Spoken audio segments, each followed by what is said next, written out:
तो आज बेसिकली हम लोग थोड़ा-सा अस्थमा पे बात करेंगे।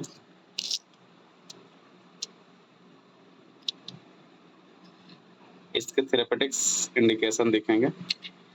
ऐसा कोई हार्ड एंड फास्ट रूल नहीं है, अगर आप कॉन्स्टिट्यूशनल निकाल रहे हैं, पेशेंट केस दे रहा है तो आप कॉन्स्टिट्यूशनल के थ्रू जाइए। कुछ भी हो सकता है, कॉन्स्टिट्यूशनली कुछ भी हो सकता है।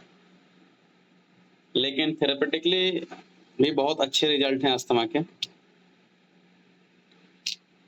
अगर टॉप 3 मेडिसिन की बात करें, अगर टॉप 3 अस्थमा में, तो सबसे ऊपर रखेंगे हम नाइट्रम सल्फ को। दूसरे नंबर पे थूजा को रखा जाएगा। थूजा कह लीजिए या क्यूप्रेसस कह लीजिए,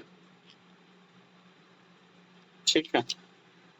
और तीसरे नंबर पे रखा जाएगा आर्सेनिक ग्रुप को। ग्रुप में बोल रहा हूँ, यानी कहीं पर भी आर्सेनिक लग जाएगा तो मेडिसिन अस्थमा की one of the best medicine हो सकती है। इसके अलावा मैंने इसमें कभी दिया नहीं है, लेकिन मर्कसॉल भी लोग बताते हैं कि अच्छा काम करती है। तो जनरली आपको बता दें कि नाइट्रम सल्फ भी आप कॉन्स्टिट्यूशनली पकड़ लेंगे, थूजा और क्यूप्रेसस भी आप कॉन्स्टिट्यूशनली पकड़ लेंगे, और आर्सेनिक में जैसे कलकेरिया लग रहा है तो आप चिली की तरफ है, कलकेरिया आर्स, नाइट्रम आर्स, काली आर्स है ना, फेरम आर्स, आप ये भी कॉन्स्टिट्यूशनल, यानी इसमें तीनों मेडिसिन आप कॉन्स्टिट्यूशनली बहुत आसानी से पकड़ सकते हैं।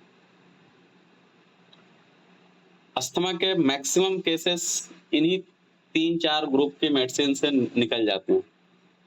लेकिन कुछ थेरेपेटिक्स भी हैं जिनका रिजल्ट अच्छे हैं, मैंने भी दिया है, देते हुए देखा है सब लोगों को। तो हम मतलब ऐसा नहीं है कि हम बेस्ट से लोअर बेस्ट की तरफ जा रहे हैं, नहीं, हम ऐसे ही सीरीज वाइज अल्फाबेटिकली बताने की कोशिश कर रहे हैं। टॉप 3 मैंने बता दिया, बाकी आप इंडिकेशन पे दीजिएगा। जैसे अगर हम बात करें एपिस से शुरू करें, तो एपिस बस स्क्रीन शेयर नहीं हुई है। हाँ, अच्छा, तो अगर हम शुरू से बात करें अल्फाबेटिकली ऑर्डर में, तो एपिस अस्थमा की दवा मानी जाती है ना। एपिस का इंडिकेशन ये है कि लैरिंग्स में पेशेंट को लगता है कि कुछ फंसा हुआ है और ऐसा लगता है लैरिंग्स अभी फट जाएगा, ये लाइन बोलेगा पेशेंट। खांसी जब आती है पेशेंट को तो लैरिंग्स वाले रीजन में खांसी जब खांसता है पेशेंट, जैसा लगता है कि लैरिंग्स फट जाएगा, अभी वहां जो झिल्ली है उस तरह का, ठीक है। तो एक तो ये कंडीशन बोलता है, और एपिस में एग्रीवेशन फ्रॉम वार्म है और एम्बरेशन फ्रॉम ओपन एयर। तो अगर पेशेंट बोल रहा है कि खुली हवाओं में जाने से आराम मिलता है, गर्म जगहों पे जाने में दिक्कतें होता है, और खांसी जब आती है तो वो जो है ऐसा लगता है कि फट जाएगा, ठीक है, लैरिंग्स फट जाएगा। अस्थमा में एपिस को अवॉइड करना चाहिए, ठीक है। अगर अस्थमेटिक पेशेंट हो तो एपिस को आप अवॉइड करेंगे, बहुत इंडिकेटेड हो, अगर आपका फेल हो गया हो तो आप देंगे, अदरवाइज नहीं देंगे। अगर एलर्जिक राइनाइटिस है, यानी नाक वगैरह भी बह रहा है साथ में, तो आप एपिस अवॉइड कर देंगे, ठीक है। मैंने बता दिया वैसे कि यूज होती है। अगर खांसी में भी, अगर अस्थमा नहीं है, सिंपल खांसी भी पेशेंट कोई बता रहा और कह रहा और लैरिंग्स ऐसा लगता है साफ फट जाएगा, तब ऐसे कंडीशन में आप एपिस हो सकते हैं। लेकिन चूंकि अस्थमा के साथ खांसी भी आ रही हो और काफी हो गया हो, और एग्रीवेशन फ्रॉम वार्म है, एम्बरेशन फ्रॉम ओपन एयर है, और ऐसा लगता है फट जाएगी, तो ऐसे कंडीशन में आप Apis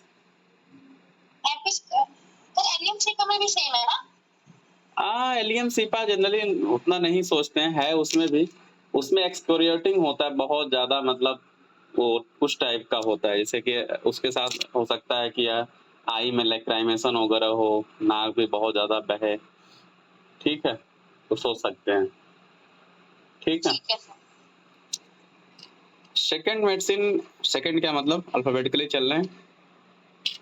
aralia most frequent use होने वाली मेडिसिन है, ठीक है।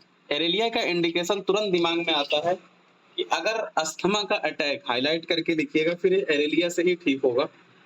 अस्थमा का attack just after 1 hour of sleeping, जैसे ही पेशेंट सोता है उसके 1 घंटे, मतलब किताबों में शायद 11 बजे लिखा है, 10-11 बजे, मुझे अच्छे से याद नहीं है, लेकिन आप ये याद रखिए कि asthma aggravate just after 1 hour of sleeping. जैसे ही सोएगा, सोने के 1 घंटे बाद तुरंत अटैक आएगा, सांस रुक जाएगी और उठ के पेशेंट बैठ जाएगा, और आगे जब झुकेगा तब उसे थोड़ा सा आराम मिलेगा।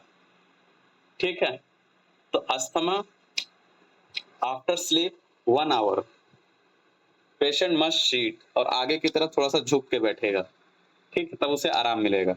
इसके साथ पेशेंट को बहुत ज्यादा पसीना छूट जाएगा, पर्सपायरेशन प्रोफ्यूज होगा। इस सिम्टम पे मैंने जो है एक बार एरेलिया दिया है। पेशेंट को जब भी नींद लगती थी, तो एक होता है कि लैकेसिस या ओफिडिया ग्रुप में, कि नींद लगने के बाद जैसे ही नींद में जाता है तुरंत अस्थमा, उसमें और भी दवाइयां आगे मेफाइटिस वगैरह बताएंगे। लेकिन ये भी एरेलिया का क्या है कि सोने के ठीक 1 घंटे बाद, और पेशेंट को उठना ही उठना है। तो अगर अस्थमा का अटैक सोने के 1 घंटे बाद हो तो aralia one of the best medicine है। आपके क्लिनिक में एरेलिया होनी चाहिए। थर्ड मेडिसिन है आर्सेनिक एल्बम। आर्सेनिक एल्बम, इसको ब्रह्मास्त्र बोला जाता है अस्थमा के। ठीक है, अस्थमा वही आर्सेनिक, रेस्टलेसनेस होगा, मिडनाइट एग्रीवेशन होगा, ठीक है, फियर होगा सफोकेशन के साथ। अगर ये मेंटल सिम्टम मिल रहा हो तो दीजिएगा, अदरवाइज अगर नाक वगैरह बह रही हो, एलर्जिक राइनाइटिस हो, अस्थमा के साथ कफ भी आ रहा हो, तो उस जगह पे इसको अवॉइड करिएगा। कोशिश करिएगा आर्सेनिक से मिलती जुलती दवाई दीजिएगा, कलकिरिया आर्स, काली आर्स, ये सब, लेकिन प्योर आर्सेनिक अवॉइड करिएगा। सर लोगों का मानना है कि काफी खतरनाक एग्रीवेशन होती है, लेकिन टचवुड मैंने जितनी बार आर्सेनिक एल्बम दिया है, मतलब मुझे जहां तक याद है एक भी पेशेंट ऐसा आके नहीं बोला मुझे दिक्कतें बढ़ गई हूँ। लेकिन जितनी बार सर लोगों ने दिया है, सर के और मेन जो सर लोग हैं, वो लोग जो जितनी बार दिए हैं सब में एग्रीवेट कर गया है। एक मेरा आर्सेनिक का अभी हाल ही में केस चल रहा था, उसको कई दवाइयां दे दिया था, मैं आर्सेनिक अवॉइड कर रहा था। फाइनली मैंने सब कुछ छोड़ छाड़ के आर्सेनिक एल्बम 0/3 दिया, 0/4, 0/5 तक आते आते बिल्कुल ठीक हो गया वो। अब मैं 100 ml पानी में बस एसएल देता हूँ एलम्पोडेंसी के नाम पे, एकदम ठीक है वो। तो मैंने जितनी बार दिया है टचवुड वो काम किया है, लेकिन ठीक है। लेकिन हाँ, जितने भी पेशेंट थे उनको किसी को भी नाक में कोई दिक्कत नहीं थी, मतलब नाक इन द सेंस कि कोराइजा वगैरह नहीं था। अगर कोराइजा वगैरह हो तो उसमें थोड़ा सा अवॉइड करिएगा। आर्सेनिक का एक ऐसी भी मिथ है कि एक बार सिर्फ काम करती है, ऐसा लोगों का बताना है। अब मैंने जितने लोग, एक तो बगल की दादी थी उनको दिया था, मतलब एकदम स्टार्टिंग में 2 साल हो गया होगा, कोविड के बाद दिया था, वो आज तक ठीक है, मतलब उनकी सांस की कभी दिक्कत नहीं हुई। तब एलम्बुडेंसी नहीं दिया था, तब 200 में 1 को रख दिया था। तो ऐसा लोग बताते हैं कि अस्थमा की दवा है टॉप में, काम करती है, लेकिन एक बार करती है, तो दोबारा अटैक का हम इंतजार करते हैं। लेकिन अगर कॉन्स्टिट्यूशनली आर्सेनिक मिले तो दे सकते हैं, लेकिन वही है कि अगर कोराइजा वगैरह के साथ आ रहा हो, अगर इंडिकेटेड हो थोड़ा सा और आसपास, आप सोचिएगा। हाँ, नेक्स्ट मेडिसिन जो भी हो, आर्स आयोड। पूरा आर्सेनिक ग्रुप काम करती है, लेकिन आर्स आयोड, आर्सेनिक पेशेंट लग रहा हो, हॉट हो, और साथ में मिडनाइट एग्रीवेशन हो, वही सारे सिम्टम, ठीक है, और एफोनिया हो जा रहा, पेशेंट की आवाज चली जाती हो, रात में जब उठता हो बोलने की कोशिश कर रहा हो लेकिन वो सांस फूलने की वजह से बोल नहीं पा रहा हो, तो ऐसे कंडीशन में आप आर्स आयोड। सब फिर से रिपीट कर दीजिए, थोड़ा सा आर्सेनिक कर दीजिए सर। आर्सेनिक पेशेंट हो, दवाइयां बहुत है ना, रह जाएंगी फिर। आर्सेनिक पेशेंट हो, थर्मल हॉट हो, ठीक है, और मिडनाइट आफ्टर एग्रीवेशन हो, साथ में एफोनिया हो, तो ऐसे कंडीशन में हम लोग आर्स आयोड को सोचते हैं। ठीक है, ऐसे कंडीशन में आर्स आयोड सोचते हैं हम लोग। नेक्स्ट मेडिसिन है एस्पिडोएस्पर्मा। इसके बारे में बताना नहीं है कुछ, आप लोग इसका जानते ही हैं कोविड में। मैंने नहीं इसका रिजल्ट देखा। एस्पिडोएस्पर्मा बताते हैं जब ऑक्सीजन फॉल कर रहा हो तब आप दीजिए, एज ए लंग्स टॉनिक में मैं यूज किया हूँ। लेकिन कभी पेशेंट एस्पिडो, जैसे मान लीजिए कि कई सारे पेशेंट है रूमेटिज्म लेके आते हैं, दुनिया भर की चीप कंपनी लेते आते हैं, और पूछो तो बोलते हैं सांस भी फूलती है। तो ऐसे कंडीशन में मैंने दिया एस्पिडोस्पर्मा क्यू में पिलाया हूँ, लेकिन मुझे रिजल्ट उतने अच्छे नहीं मिले हैं। एस्पिडोस्पर्मा कॉमन दवाई है, थोड़ा सा आप लोगों से जानकारी लेना चाहता हूँ मैं। आप अरे यार रिकॉर्डिंग छूट गई थी क्या? कोई बात नहीं। हिपोजोनियम का सिम्टम क्या बताया था मैंने, किसी को याद है? पूरी रात खांसता रहता था भाई। अक्टूबर से सर लेके इसका अक्टूबर टू मार्च होता है। हाँ, ये बिल्कुल याद रखिएगा। तो हम बात कर रहे थे, ठीक है, जैसे कि एंटीम आर्स में एम्फाइसीमा है और रैटलिंग कफ है। एंटीम सल्फ में भी रैटलिंग कफ है, डिफिकल्ट एक्सपेक्टोरेशन है, पेशेंट को प्यास ज्यादा लगती है। निमोनिया अगर छोटे बच्चे में हो तो हम लोग एंटीम सल्फ को सोचते हैं, ठीक है। एंटीम टार्ट आप लोगों को पता है कि रैटलिंग कफ हो, ठीक है, रैटलिंग कफ हो, पेशेंट को बहुत ज्यादा दिक्कत हो रही हो, खांसी आ रहा हो, बलगम नहीं निकाल पा रहा हो, तो ऐसे कंडीशन में हम लोग एंटीम टार्ट सोचते हैं। अमोनियम कार्ब का मैंने बताया कि वार्म रूम में जाने से दिक्कत बढ़ रहा हो पेशेंट को, और बाथिंग एवर्जन है, नहाना नहीं चाह रहा हो बच्चा, और साथ में कोई हार्ट कंप्लेन हो। हालांकि कार्डियक अस्थमा की फर्स्ट मेडिसिन नहीं है अमोनियम कार्ब, लेकिन इससे अच्छी मेडिसिन है। लेकिन हाँ, अगर रात में नाक बंद हो जा रहा हो, पेशेंट को मुंह से सांस लेना पड़ रहा हो, तो आप एक दफा अमोनियम कार्ब सोच सकते हैं, ठीक है, नोज स्टॉपेज। और उसके बाद से मैंने अभी बताया कि अमोनियकम गमी, ये दवाई जो है ओल्ड एज सिनेजर्स की दवाई है। ओल्ड ब्रोंकाइटिस अगर किसी को हो, कोई किसी को बहुत दिनों से खांसी आ रहा हो और वो ठीक नहीं हो रहा हो, रैटलिंग कफ है, एलो एक्सपेक्टोरेशन है, ठीक है, रैटलिंग कफ हो, एलो एक्सपेक्टेशन हो, हर ठंड में उसकी सांस फूलने लग रही हो, तो आप दो दवाओं को सबसे पहले रूल आउट करेंगे, एक हिपोजोनियम को और एक अमोनियम गमी को, ठीक है। तो अमोनियकम है, ठीक है। तो अमोनियकम इरिटेबल अस्थमा बोला जाता है, ऐसा अस्थमा जो हर साल आता हो और पेशेंट को एकदम परेशान करके चला जाता हो। तो ऐसे कंडीशन में हम लोग अमोनियकम गमी सोचते हैं। हिपोजोनियम भी अच्छा है। अक्टूबर से लेकर मार्च तक जो खांसी रहती है ओल्ड एज में, उसमें हम लोग हिपोजोनियम और अमोनियकम सोचते हैं, ठीक है। नेक्स्ट मेडिसिन है ब्लाटा ओरिएंटलिस।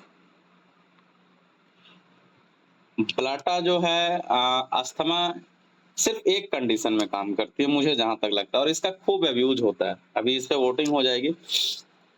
अस्थमा अगर किसी को सड़ी गली चीजें देख के अगर एग्रीवेट कर जाए, डिकेइंग मैटर, उसके आसपास अगर मान लीजिए मटन चिकन कुछ नॉनवेज काटा जा रहा हो, सड़ा हो थोड़ा सा, ठीक है, ऐसे जगह पे जहां बदबू बहुत ज्यादा, या फिर बस में जा रहा हो और अचानक से जानवर मरे होते हैं, उसकी बदबू आ गया और एकदम उसको अस्थमा का अटैक आ गया, तो ऐसे कंडीशन में फर्स्ट मेडिसिन ब्लाटा है, फिर उसमें काम करेगी।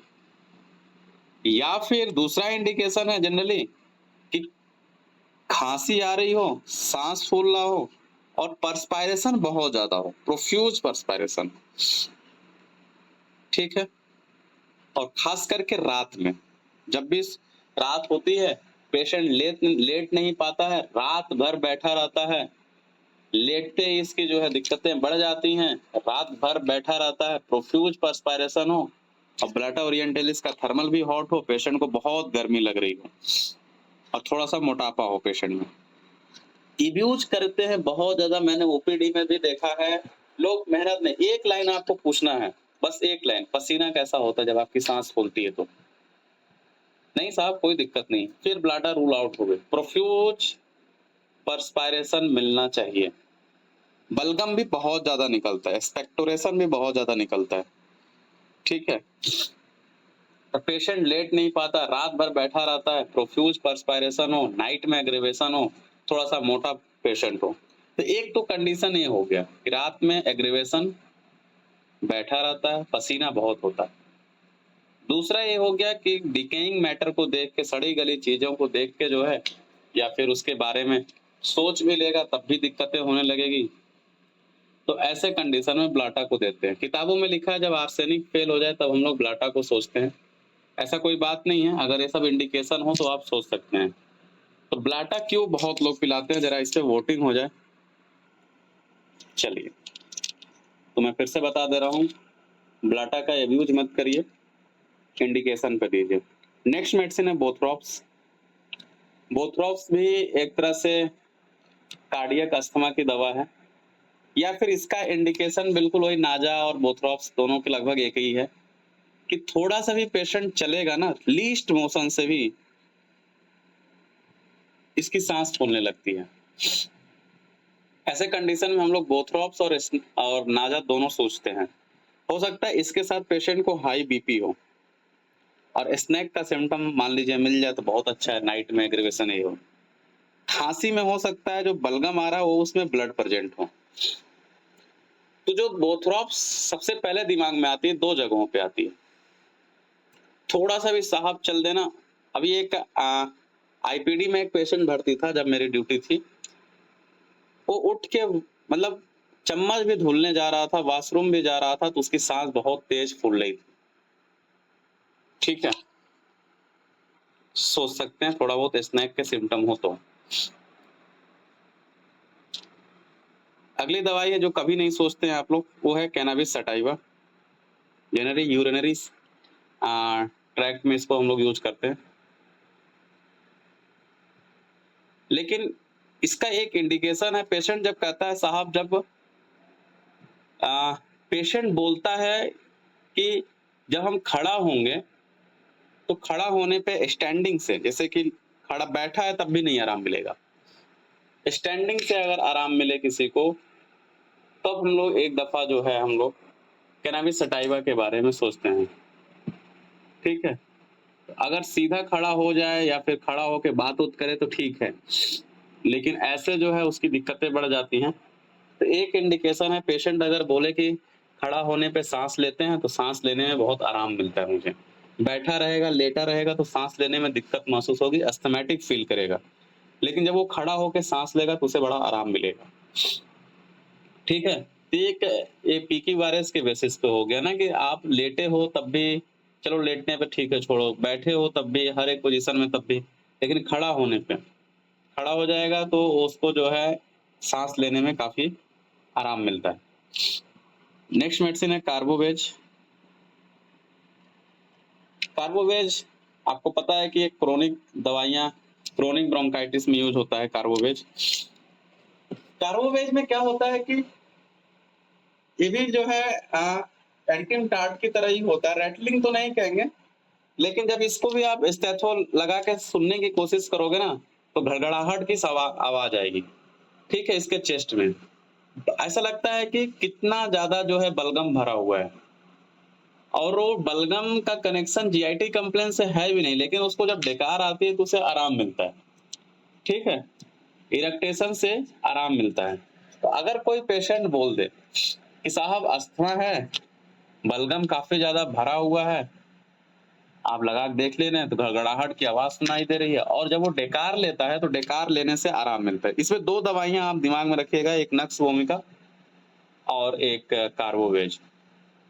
ओल्ड स्टेज की दवा है, क्रोनिक ब्रोंकाइटिस की दवा है, इरेक्टेशन से अगर आराम मिले तो सबसे पहले आप दोनों बहुत आसानी से, इरिटेबल है नक्स वोमिका, कार्बोवेज सच नहीं है, fan desire irritable, nux vomica और कार्बोवेज में बहुत आसानी से आप दोनों अलग अलग टेम्परामेंट की दवा है। खैर, तो अगर इरेक्टेशन से, ध्यान दीजिएगा, मैं अस्थमा और क्रोनिक ब्रोंकाइटिस के, यही खांसी में अगर डेकार आ जाता हो तो सैंगुनेरिया है, लेकिन अगर सांस फूलने में, डेकार लेने में आराम मिल जाए तो नक्स वोमिका और कार्बोवेज दो मेडिसिन है, तुरंत आप रूल आउट कर लीजिएगा।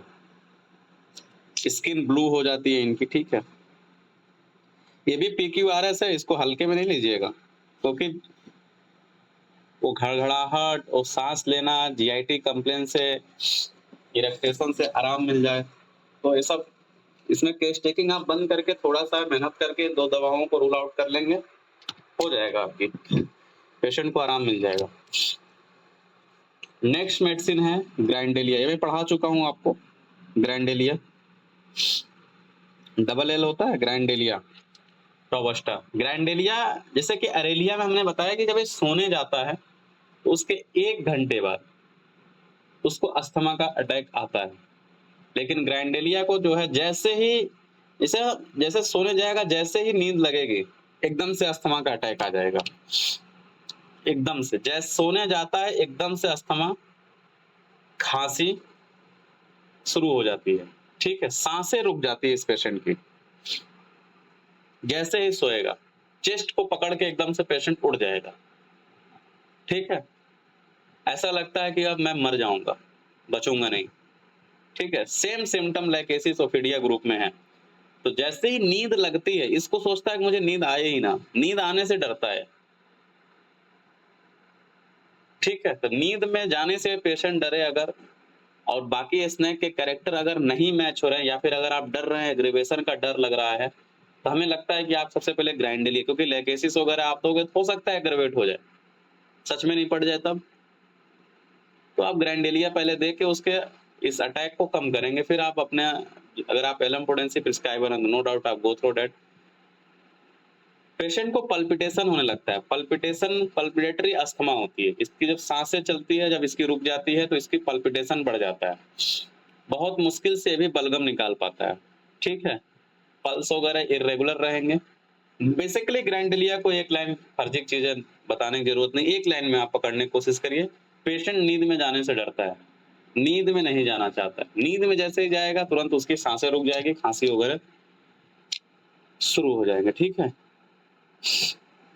ठीक है। तो ग्राइंडेलिया आप लोग यूज करिए, मैं ले जाके रखा हूँ, I am waiting such type of patient. Next medicine है हाइपेरिकम। हाइपेरिकम आप लोग कभी नहीं यूज किए होंगे आई होप, लेकिन हाइपेरिकम भी अस्थमा की दवा है, ये विंटर्स अस्थमा की दवा है। जब फॉगी वेदर होता है ना, जो वो क्या कहते हैं, खूब ढेर सारा कुहासा गिरता है, ठीक है, तो फॉगी वेदर में हम लोग जो है हाइपेरिकम को सोचते हैं और इसको बलगम से आराम मिलता है। विंटर्स अस्थमा है इसमें, फॉगी वेदर जब हो और क्या बोला हूं मैं, बलगम से आराम मिले, एक्सपेक्टोरेशन से आराम मिले, तो हम लोग हाइपेरिकम को सोचते हैं, ठीक है। नेक्स्ट मेडिसिन है पोथोस। जो लोग बोरिक पढ़ रहे होंगे उनको जो है एक्टोर्स फटीडा के नाम से मिलेगा किताब में, है ना। कंपनी जो है दोनों नाम से बनाती है, लेकिन मार्केट में आप दवा खरीदने जाएंगे तो इस नाम से खरीदिएगा, क्योंकि इसी नाम से आती है, ब्रैकेट में लिखा रहता है, हो सकता है पता हो तो ठीक है, कुछ कंपनियां यही लिख के भेजती हैं। तो पोथोस बताने की जरूरत है नहीं, अस्थमा एग्रेवेटेड फ्रॉम डस्ट, ठीक है, अस्थमा एग्रेवेटेड फ्रॉम डस्ट, ये तो सबको पता है कि साहब थोड़ा सा भी झाड़ू लगा दें, थोड़ा सा भी गर्दा का काम कर दें, धूल मिट्टी का, तुरंत खांसी शुरू हो जाती है, तुरंत एलर्जिक राइनाइटिस हो जाता है, तुरंत कुछ भी डस्ट से एग्रेवेट हो, तुरंत जो है क्या कहते हैं, सांस फूलने लगती है, तो सबसे पहले पोथोस को रूल आउट करते हैं। लेकिन जो एक चीज इससे PQRS है, इससे भी ज्यादा जो कभी कभी पेशेंट बता दे अगर, तो उसमें है मीडो like symptom, asthma ameliorated by stool. इसमें शायद दो ही दवा है जहां तक मुझे याद है, ठीक है, अस्थमा एम्बलरेटेड बाई स्टूल, ठीक है। हाँ, फुल सिंथेसिस में एक दवा है एक्टोर्स फटीडा, लेकिन मीडोराइनम में भी है ये सिम्टम, ठीक है। तो मीडो आपकी बहुत बड़ी मेडिसिन हो गई, फिर आप कॉन्स्टिट्यूशनल ही जाएंगे, ऐसे नहीं काम करेगी।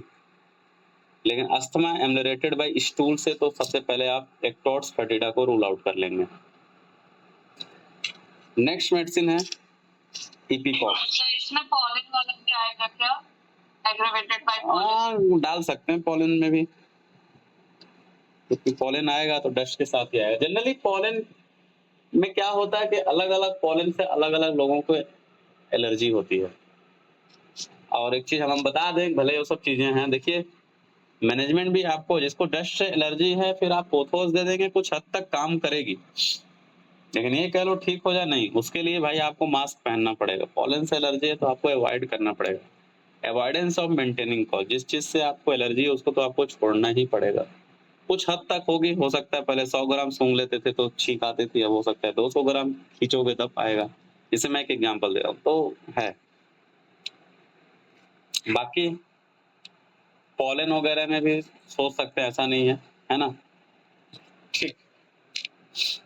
नेक्स्ट मेडिसिन है इपिकॉक। इपिकॉक भी one of the top medicine है, जो ऊपर मैंने छोड़ दिया था उसमें भी आप डाल सकते हैं इपिकॉक को बाहर निकाल के कि भाई इपिकॉक टॉप मेडिसिन है अस्थमा की। वही है, अस्थमा जो है ऐसे अगर एक लाइन में बोले कि एंटीम टार्ट का सिम्टम दे रहा हो पेशेंट और साथ में नौजिया हो, यानी कि रैटलिंग है ना, रैटलिंग कफ हो, रैटलिंग हो, वीजिंग हो, घड़घड़ाहट हो और साथ में उल्टी जैसा महसूस हो रहा हो, टंग क्लियर हो, पेशेंट का टंग बिल्कुल साफ हो, हर साल एक ही मौसम में अस्थमा एग्रेवेट हो रहा हो, नहीं भी हो रहा हो तब भी अगर ये सिम्टम है, अगर कोई अस्थमा के साथ उल्टी बताता है, वोमिटिंग सॉरी नौजिया बताता है, अस्थमा के साथ नौजिया, तो सबसे पहले हम लोग जो है इपिकॉक को रूल आउट करते हैं। क्योंकि दूसरी जो मेडिसिन है काली नाइट्रिकम, ये थोड़ी बड़ी मेडिसिन है, फिर आप सपने वगैरह भी पूछेंगे, लेकिन अगर यूं ही देना है देखना है तो सबसे पहले आप इपिकॉक को रूल आउट करिए। अब काली नाइट्रिकम आएगा, हो सकता है आगे मैं बताऊं, काली नाइट्रिकम में भी यही सिम्टम है कि अस्थमा के साथ नौजिया, लेकिन काली नाइट्रिकम इस पे ज्यादा नहीं प्रिस्क्राइब होती है। अब आ गया तो यही बता दे रहा हूं मैं, काली नाइट्रिकम सबसे ज्यादा प्रिस्क्राइब होती है और जब वो पेशेंट आके कहता है ना कि साहब एक क्या कहते हैं पानी की घूंट भी नहीं पी सकता हूँ, डॉक्टर नैस शायद एक ही लाइन लिखे हैं काली नाइट्रिकम के बारे में, अगर आप पढ़ते होंगे तो, कि एक घूंट पानी भी नहीं पी सकता, इतना ज्यादा अस्थमा है। और नाइट्रिकम लगा है तो बीपी की दवा होगी, काली है तो थोड़ी सी एंजाइटी होगी पेशेंट को, लेकिन जो पीकी वायरस है वो बिल्कुल एक शिप ऑफ वाटर भी नहीं पी पाता है, तुरंत अस्थमा एग्रेवेट हो जाता है। तो पानी जैसे ही पिएगा तुरंत एग्रेवेट हो जाएगा। अगर साथ में नौजिया मिल जाए तो ठीक है, नहीं मिले तो कसमें मत खाना, पानी वाला मिलना चाहिए। बाकी इपिकॉक का मैंने बता ही दिया। तो इपिकॉक हो, बच्चों के निमोनिया में अगर लंग से ब्लीडिंग हो जाए, इपिकॉक का मैं बता रहा हूँ, बच्चों के निमोनिया में अगर लंग्स से ब्लीड कर जाए यानी कि बलगम में खून आ जाए और साथ में बार बार बच्चा उल्टी जैसा महसूस कर रहा हो, जो इसका की नोट है ना वो नौजिया ही है, तो ऐसे कंडीशन में हम लोग इपिकॉक को सोचते हैं। ठीक है,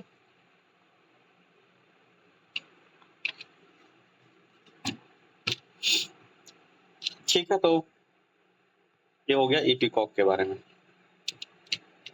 नेक्स्ट मेडिसिन है काली कार्ब। काली कार्ब नहीं, काली कार्ब छोड़िए, काली बाई देखिए, काली बाई जो है काली कार्ब में भी है, ठीक है, अगर लिख लिए हो तो क्या लिख लियो, चलो लिख लो दोनों, अभी काली कार्ब भी काटना नहीं, 2 लाइन छोड़ देना उसके लिए। काली बाई जो है उसमें जीआईटी कंप्लेंट्स के साथ अगर अस्थमा अल्टरनेट कर रहा हो तो सबसे पहले हम लोग काली बाई को रूल आउट करेंगे, फर्स्ट मेडिसिन हो जाएगा मान के चलिए।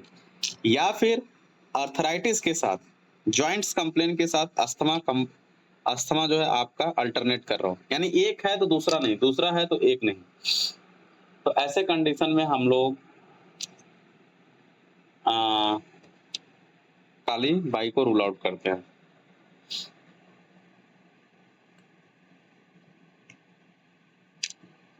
काली कार्ब का क्या इंडिकेशन है, काली की रात काली, तो काली कार्ब में जो है अस्थमा सुबह के 2 से 4 बजे के बीच में एग्रेवेशन है, काली ग्रुप पढ़ा चुका हूं, आप लोग पकड़ ले जाओगे, और सुबह 3 बजे के आसपास अटैक आएगा, पेशेंट को उठ के बैठना पड़ेगा।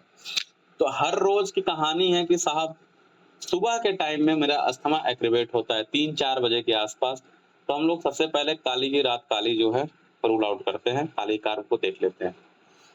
तो जीआईटी कंप्लेंस के साथ काली बाई, सुबह के टाइम में काली कार्ब और काली आयोड, पूरी काली ग्रुप लंग्स पे ज्यादा अच्छा काम करती है, आपको ये बात पता होगी। तब आयोड लग गया है तो आयोडम का कोराइजा आ जाएगा, अस्थमा हो, कोराइजा हो, रूट ऑफ नोज में पेन हो रहा हो, ये सब रटने की चीजें नहीं, सब पढ़ा चुका हूं मैं, बस इकट्ठा कर रहा हूं मैं। रूट ऑफ नोज में पेन हो रहा हो, ठीक है, सुबह के टाइम पे बहुत ज्यादा खांसी आ रही हो, ठीक है, 4-5 बजे के आसपास बहुत ज्यादा आ रहा हो, ठीक है, हार्ट में पेन हो रहा हो, मतलब वही थोड़ा सा आयोडम का सिम्टम, थोड़ा सा काली का सिम्टम हो गई, काली आयोड, हॉट हो थर्मल, ज्वाइंट पेन वगैरह काली में है, काली आयोड में है तो भी अगर मिल जा रहा है तो अच्छी बात है। लेकिन जो इसमें आएगा, जो अदर काली से रूल आउट करेगा, वो है कोराइजा। साइनोसाइटिस इसमें मिल सकती है काली आयोड में। साइनोसाइटिस की अच्छी मेडिसिन मानी जाती है काली आयोड लग गया है तो। रूट ऑफ नोज में अगर पेन बता दे, सुबह के टाइम में एग्रेवेशन बता दे, तो हम लोग काली आयोड को सोचते हैं। ठीक है, नेक्स्ट मेडिसिन है काली म्यूर। ये भी मैं बता चुका हूँ। काली म्यूर में आपको म्यूर लग गया है तो कुछ भी होगा, इसका जो डिस्चार्ज होगा ना, थिक व्हाइट होगा। जो बलगम होगा थिक व्हाइटिश डिस्चार्ज होगा। थिक व्हाइटिश डिस्चार्ज होगा। अस्थमा में इसकी आवाज चली जाती है, लॉस ऑफ वॉइस चला जाता है, आवाज नहीं निकलती है। जीआईटी कंप्लेंट्स इसमें भी हो सकते हैं। ठीक है, तो काली म्यूर में बस इतना ही है। अस्थमा, लॉस ऑफ वॉइस है, थिक व्हाइट डिस्चार्ज है, अस्थमा जीआईटी कंप्लेंट के साथ हो। इसका भी अस्थमा जो है रैटलिंग वाला है, गड़गड़ाहट के साथ हो। ठीक है, तो रैटलिंग कफ हो, तो हम लोग ऐसे कंडीशन में काली म्यूर सोचते हैं। ठीक है, काली नाइट्रिकम मैंने बता ही दिया, पानी भी नहीं पी सकता। ठीक है, तो नेक्स्ट मेडिसिन लिख लीजिए लैक्टूसा। लैक्टूका है कि लैक्टूसा है, चलिए ठीक है, छोड़िए। काली नाइट्रिकम तक हम लोग आज रखते हैं। ठीक है, लैक्टूका विरोसा है। ठीक है, लिख लीजिए लैक्टूका विरोसा से हम लोग कल पढ़ेंगे। VEROS। स्पेलिंग याद रखना भी बहुत बड़ी काम है यार, बच्चे कहेंगे खुद पढ़ाने ना आता है। काली नाइट्रिकम। ठीक है, तो इसके आगे हम लोग कल देखेंगे।